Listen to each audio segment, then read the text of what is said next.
You want to know something that's been eating at me for 16 years? I ghosted my fiancé the night before our wedding. And honestly, looking back, I'm not even sorry I did it. I'm Olivia, I'm 38 now, and yeah, I finally reached out to him like nothing happened because why shouldn't I? So here's the thing nobody talks about. Sometimes you just know something isn't right, but everyone around you is pushing you forward anyway. That's exactly what happened with Camden and me. We met in college when I was 21, studying something my parents basically forced me into, because God forbid I make my own choices about anything. Camden was this sweet guy who actually listened when I complained about my family always controlling everything I did. He had this way of nodding and saying all the right things, but honestly, I think he just liked feeling needed. Don't get me wrong, Camden wasn't a bad guy. He was safe, predictable, the kind of man my parents would approve of, which should have been my first red flag right there. But I was young and tired of fighting about everything, so when he started hanging around more and more, I just let it happen. It was easier than dealing with drama, you know? He'd walk me to class, bring me coffee, all that typical college boyfriend stuff. My friends thought he was sweet, my parents loved him, and I just went along with it because, honestly, what else was I supposed to do? The thing is, I never felt that crazy in-love feeling everyone talks about. You know, butterflies and all that nonsense. With Camden, it were like wearing a comfortable sweater, nice enough, but nothing that made my heart race. He was always talking about our future together, planning things without really asking what I wanted. He'd say stuff like, when we get married, instead of, if we get married, and I'd just smile and nod because confrontation has never been my thing. My best friend Kelsey was the only one who got it. She'd listen to me vent about how suffocated I felt, how Camden seemed to have our whole life mapped out without consulting me. She was the one person who didn't make me feel crazy for having doubts. Everyone else kept saying how lucky I was to have found someone so devoted, but Kelsey understood that devotion can feel like a prison when you never asked for it. The proposal was the worst part. Camden did it at a baseball game in front of thousands of people. The camera was on us, everyone was cheering, and I literally felt trapped. I wanted to say no so badly, but how do you crush someone's soul on the jumbotron? So I said yes and smiled, while dying inside.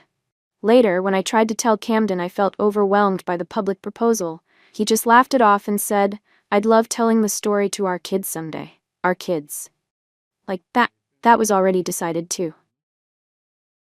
After that, the wedding planning became this nightmare I couldn't escape. My mom and his mom took over everything while I sat there like a decoration. They'd ask my opinion on flowers or cake flavors, but when I'd suggest something different, they'd exchange these looks like I was being difficult. Camden would always side with them, saying they just wanted everything to be perfect. Perfect for who, though? Because it sure wasn't feeling perfect for me. The worst part was how everyone kept talking about how happy I must be, how perfect we were together. People would coo over my ring and ask about dress shopping, and I'd have to fake this excited bride act when really I just wanted to scream. Camden started planning our honeymoon without asking where I wanted to go, talking about kids like they were already on the way, and I felt like I was disappearing more every day. Kelsey was my lifeline during all this. She'd let me complain without judgment, and she was the only one who asked if I was actually happy or just going through the motions. When I'd break down crying about feeling trapped, she'd remind me that I didn't have to do anything I didn't want to do. She was right, but telling someone that and actually doing it are two completely different things. The night before the wedding, I was staying at my parents' house in my childhood bedroom, staring at my wedding dress hanging on the closet door. It looked like a costume for a play I never auditioned for. Camden had called earlier, all excited about seeing me tomorrow, talking about how perfect everything was going to be. But sitting there, I realized I couldn't remember the last time anyone had asked what I wanted. Not my parents, not Camden, not the wedding planners, nobody. That's when Kelsey called. She could hear in my voice that I was falling apart, and she said something that changed everything. You know you don't have to go through with this, right? You can just leave. It sounds crazy, But until that moment, I honestly hadn't considered that walking away was an option. Everyone was so invested, so much money had been spent, so many people were coming. But Kelsey reminded me that it was my life, not theirs. You want to know something that's been eating at me for 16 years? I ghosted my fiancé the night before our wedding, and honestly, looking back, I'm not even sorry I did it. I'm Olivia, I'm 38 now, and yeah, I finally reached out to him like nothing happened because why shouldn't I? So I packed a bag while my parents slept downstairs, probably dreaming about their perfect daughter's perfect wedding. I didn't leave a note because what was I supposed to say? Sorry for not wanting the life you all planned for me. I grabbed my essentials, my car keys, and I left. Kelsey was waiting at the end of the street in her car, and we drove straight out of town. I turned off my phone and just kept driving. The freedom I felt in that moment was incredible. For the first time in months, maybe years, I could breathe. I wasn't disappointing anyone because I wasn't around to see their faces. I wasn't hurting Camden because I wasn't there to watch him process it. I was finally doing something for me, and it felt amazing. Kelsey kept telling me how brave I was, how I'd saved myself from a lifetime of regret. She got it in a way nobody else would have. We ended up in Dallas, crashing with some friends of hers while I figured out what came next. My phone stayed off for weeks because I knew the second I turned it on, the guilt trips would start. My parents would cry, Camden would want explanations. Everyone would try to drag me back into that suffocating life I just escaped. But for those first few weeks, I felt more like myself than I had in years. Eventually, I had to face reality. When I finally turned my phone back on, there were hundreds of messages, some angry, some hurt, some just confused. My parents were furious, saying I'd humiliated the family and wasted everyone's money. Camden's messages went from desperate to heartbroken to finally just sad. But you know what? I still didn't regret it. I'd rather hurt people with the truth than live a lie for their comfort.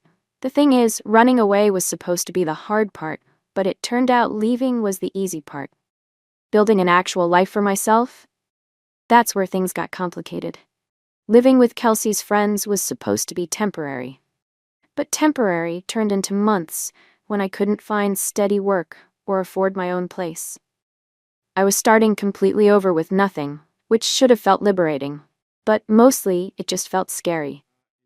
Kelsey was supportive at first, but I could tell her friends were getting tired of me crashing on their couch and not contributing much to household expenses. The freedom I'd felt driving away started feeling more like chaos. Without school or Camden or my parents' expectations structuring my days, I didn't really know who I was or what I wanted. I bounced between jobs, never staying anywhere long enough to build anything real. Sometimes it was because the work was boring, sometimes because managers were controlling, and sometimes because coworkers were just impossible to deal with. Looking back, maybe I was the problem. But at the time, it felt like everyone else was just too rigid or demanding. Kelsey and I started having more arguments about practical stuff, money, cleaning, plans for the future. She kept pushing me to figure out what I wanted to do with my life. But honestly, I was tired of people telling me what I should be doing. Wasn't the whole point of leaving to get away from that pressure? When her friends started making comments about me needing to get my act together, I knew it was time to move on again. That's when I made some questionable choices about who to trust and where to live. Without going into all the details, let's just say I ended up around people who weren't exactly building stable, legal lives. When you're desperate and don't have many options, you start justifying things you never thought you'd do. It wasn't like I woke up one day and decided to break the law. It was more like a series of small compromises that eventually led to bigger problems. The worst part wasn't even getting arrested. It was sitting in that cell realizing that all the freedom I'd been chasing had led me to the least free place possible. 3 years in prison gave me plenty of time to think about my choices. But honestly, I still didn't regret leaving Camden. Prison was terrible, but marrying someone I didn't love would have been worse. At least in prison, I knew why I was miserable. During those 3 years, I thought about Camden sometimes. I wondered if he'd gotten married, if he ever thought about me, if he understood why I left. But mostly, I focused on getting through each day and planning what I'd do when I got out. I told myself that once I was free again, I'd build the life I actually wanted, instead of the life everyone else expected me to have. Getting out was harder than going in. Having a record makes everything more complicated. Finding work, finding housing, building relationships. People look at you differently when they know you've been incarcerated, like you're fundamentally damaged or dangerous. I spent the first year after release just trying to survive, working whatever jobs would hire me, and living in whatever places would accept someone with my background. But slowly, things started improving. I found steady work, got my own small apartment, started rebuilding some kind of normal life. It wasn't glamorous, but it was mine. I wasn't hurting anyone or living a lie, and that felt like progress. Still, there were lonely moments when I wondered about the road not taken. What would my life look like if I'd gone through with the wedding? Would Camden and I have been happy, or would I have ended up divorced and bitter? That's when I started thinking about reaching out to him. After about a year of being out and getting my life somewhat stable, I got curious about Camden. Not in a romantic way exactly, but more like wondering how the story ended for him. Had he moved on? Was he angry? Did he ever understand why I left? Social media made it easy to find people, and one evening when I was feeling particularly lonely, I looked him up on Facebook. His profile was mostly private, but I could see enough to know he looked good. Older, obviously, but good, successful. There were a few photos that suggested he was doing well for himself, living in a nice house, that kind of thing. Part of me was happy for him, but another part was almost annoyed that he seemed to have moved on so easily. Had losing me really not affected him that much? I spent weeks going back and forth about whether to reach out. What would I even say? Sorry for disappearing, hope you're well? That seemed too casual. Sorry for ruining our wedding, hope you can forgive me? That seemed too heavy. Finally, I decided to just keep it simple and see if he even wanted to talk. My message was basically, "Hey, I know it's been a long time, but I've been thinking about you and wondering how you're doing. Would you be open to meeting up sometime to talk? I think we both deserve some closure." I tried to sound casual but sincere, like someone who'd grown up and wanted to make peace with the past. I honestly didn't expect him to respond. 16 years is a long time, and I figured he'd either ignore me or tell me to leave him alone. But he wrote back within a few days, saying he'd wondered about me too, and that meeting up might be good for both of us. He suggested a cafe in Phoenix that was neutral territory for both of us. Reading his response, I felt this weird mix of excitement and nervousness. Part of me was curious to see who he'd become, but another part was worried about what he'd think of who I'd become. The last time he saw me, I was a 22-year-old college graduate with my whole life ahead of me. Now, I was a 38-year-old ex-con trying to rebuild from scratch. I spent way too much time planning what to wear and what to say. I wanted to look like I was doing well without seeming like I was trying too hard. I practiced different versions of my story. How much to share about where I'd been, how to explain the choices I'd made, how to frame everything in a way that didn't make me sound completely irresponsible. The week before we were supposed to meet, I kept changing my mind about whether this was a good idea. What if seeing him brought back feelings I'd buried? What if he was angry and just wanted to yell at me? What if he'd become someone completely different? But ultimately, my curiosity won out. I needed to know how this chapter of my life would end. The morning of our meeting, I woke up early and spent way too long getting ready. I chose an outfit that was casual but put together, did my makeup carefully to cover some of the harder years, and tried to psych myself up for whatever was about to happen. This was just coffee between two adults who used to know each other. No big deal. Except it felt like a very big deal. Walking into that cafe, I spotted Camden immediately, even though he looked older.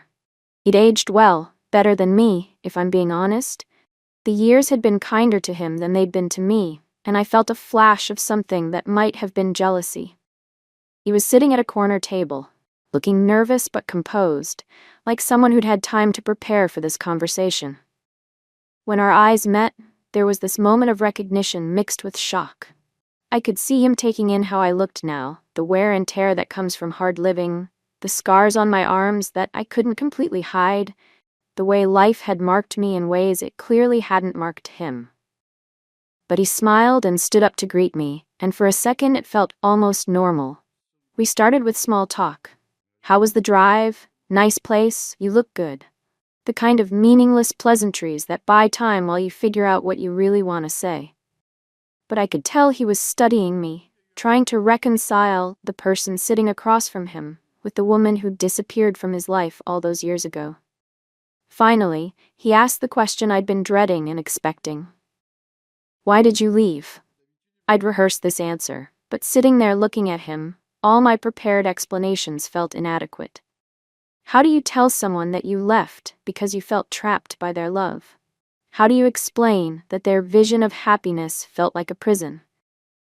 How do you say that you weren't brave enough to communicate your feelings like an adult?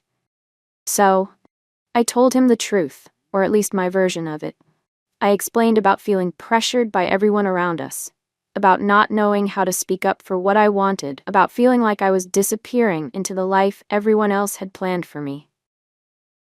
I talked about the panic I felt as the wedding approached, the sense that I was about to make a terrible mistake that would affect the rest of my life. Camden listened without interrupting, his expression shifting between hurt and understanding and something that might have been relief. When I finished, he was quiet for a long moment before saying, I wish you'd talked to me. I would have listened. That hit harder than I expected, because I knew he was right. Camden had always been a good listener, had always tried to make me happy. The problem wasn't that he wouldn't have understood. The problem was that I was too much of a coward to have the conversation. I was so used to avoiding conflict that I chose the most dramatic form of conflict avoidance possible. But admitting that felt like taking responsibility for hurting him, and I wasn't ready to do that. Instead, I focused on how young we were, how much pressure we were under, how maybe it was better that I figured out we weren't right for each other before we got married instead of after. Then Camden dropped his own bombshell. He told me he'd been married for 10 years to someone named Rachel, and they had 2 kids together. He showed me pictures on his phone, a pretty woman with kind eyes, 2 adorable kids who looked like miniature versions of him. They looked genuinely happy, in a way that made my chest tight with something I didn't want to name. She's wonderful, he said, talking about Rachel with the kind of warmth in his voice that I remembered him using when he talked about our future together. She actually communicates when something's bothering her instead of just disappearing. That stung, even though I knew I deserved it. But then he said something that made everything worse. I'm grateful you left. He explained that my disappearing act had forced him to really examine what he wanted from a relationship and what kind of partner he wanted to be. He'd gone to therapy, worked on himself, learned to communicate better. Meeting Rachel had shown him what it felt like to be with someone who actually wanted to be there, who chose him every day instead of just going along with things. What we had wasn't real love, he said gently. It was just comfortable for both of us until it wasn't comfortable for you. Sitting there, listening to him talk about his happy marriage and personal growth, I felt something ugly rising in my chest. Here I was, 38 and alone, still struggling to build a stable life, while he'd turned my worst moment into his best opportunity for growth. It felt unfair in a way I couldn't articulate. I tried to share some of my story. The years of instability, the mistakes I'd made, the time in prison. But I could see in his eyes that he'd moved so far past our shared history that my struggles felt irrelevant to him. He was polite and even sympathetic, but there was no connection there anymore. I was just someone from his past who'd caused him pain that he'd successfully healed from. When we said goodbye in the parking lot, Camden gave me a brief hug and said he was glad we'd had the chance to talk. He hoped I'd find happiness and stability, and he meant it in the nicest possible way. But I could tell that for him, this conversation was about closing a chapter that he'd already moved past. For me, it felt like confirmation that I'd wasted 16 years wondering about something that had never been as important as I'd thought it was. Driving home, I felt this weird mix of closure and emptiness. I'd gotten the answers I'd been looking for, but they weren't the answers I'd hoped for. Camden hadn't been pining for me all these years. He hadn't wondered what if. He'd moved on completely and built something better than what we'd had. The more I thought about our conversation over the following weeks, the more frustrated I became. Everyone had moved on but me. Camden had his perfect little family. My parents had probably forgotten they ever had a daughter who disappointed them. And I was still here, dealing with the consequences of choices I'd made when I was barely an adult. And that's when I realized something that maybe I should have figured out years ago. I wasn't actually sorry for leaving Camden. I was sorry that leaving him hadn't led to the amazing life I'd imagined for myself. I was sorry that my grand gesture of independence had resulted in prison and struggle and loneliness. But I wasn't sorry for refusing to live a life that felt wrong for me. The problem was that I'd spent 16 years thinking about the road not taken, instead of focusing on building the road I was actually on. I'd wasted so much time wondering what if that I'd never fully committed to figuring out what I actually wanted from life. And now, at 38, I was starting over again, while everyone else my age had careers and families and stability. But you know what? I'm still not sorry I left. Yeah, my life didn't turn out the way I planned, but at least it's my life. I made my choices, even the bad ones, and I lived with the consequences. Camden got his happy ending with someone who was actually right for him. And maybe that's better for everyone. I just wish someone had told me that running away from the wrong life doesn't automatically lead you to the right one. That takes work I wasn't ready to do at 22, and honestly, I'm not sure I'm ready to do now at 38. But at least now I know that the person I was then wasn't capable of being the wife Camden deserved. And he found someone who was. I still think about that meeting sometimes, about how different our lives turned out, but mostly I try to focus on moving forward instead of looking back.